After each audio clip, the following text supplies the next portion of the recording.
What is cult hopping and is it common? Basically, what it is when a former cult member immediately following their departure from one cult, they sometimes eventually go to another cult.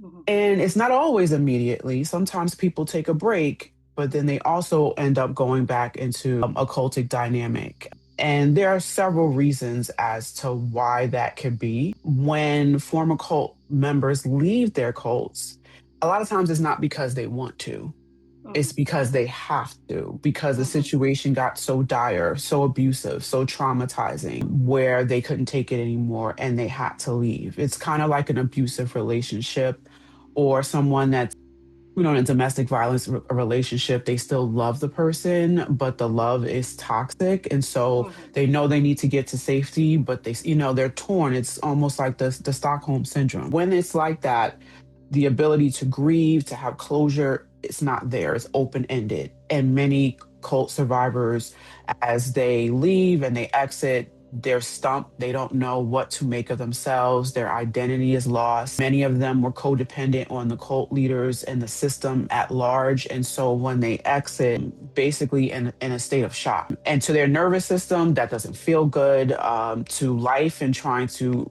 go back out and acclimate themselves in society, that doesn't feel good. And so oftentimes, just out of, okay, I'm not in that cult, but maybe I can go here. They don't really know me. I can start fresh and, I can be there and it could still fill that void because, like I said, Mhm. that have to piece means they left without getting their belongings out the house almost. They left, so rapidly that they didn't get a chance to say goodbye to some of these relationships. So that desire for belonging, that desire for community, that desire for spiritual and religious guidance is still remaining. And so many oftentimes, they just go to another place. I know within some communities, particularly the minority community, and me growing up in the Black church, it was basically branded on us, so to speak, metaphorically, that, to be out of church is to be outside of the will of God.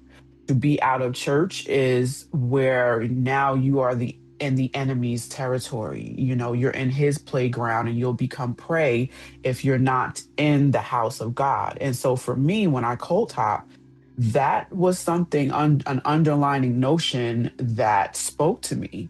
I need to be in the house of God. I need to be somewhere. So I rushed the process because of the previous reasons, but also because I did not want to be out of the will of God. And so Mhm. there are so many reasons why people get pushed into that arena to find something quickly. But as far as it being a common phenomenon, statistically and as far as data, this field, the cultic studies field, is still very, very new. And a lot of data has not been obtained at this point about particularly cult hopping. A lot of the data is not there because a lot of cult survivors are not saying, hey, let me take a survey, let me tell you about my experience in a statistical way. So Right. on paper there's not a lot of data, but Mhm. I can basically say, as much as I talk to different cult survivors, lead support groups and things of that nature, this happens more often than people think. And again, a big reason why is people want to fill those voids. They want to belong.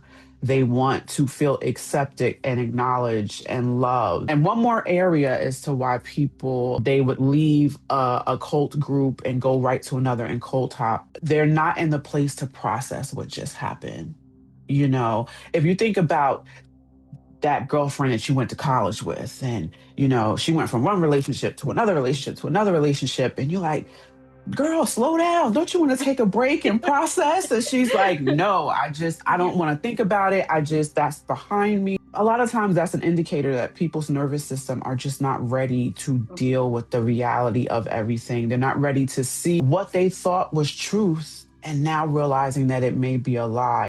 As a person who has experienced religious trauma and relationship trauma, this sounds so Mhm. much like the cycle I used to be in with one toxic relationship to the next toxic relationship because I didn't understand the dynamics of my previous toxic relationship. So I was Yeah. just repeating that cycle. So I would imagine that one person who's already left one cult group joins another, they don't realize that that's what they're doing. So Mm-mm. how would one know the difference between a cult group versus maybe a group that could be helpful to them and isn't a cult?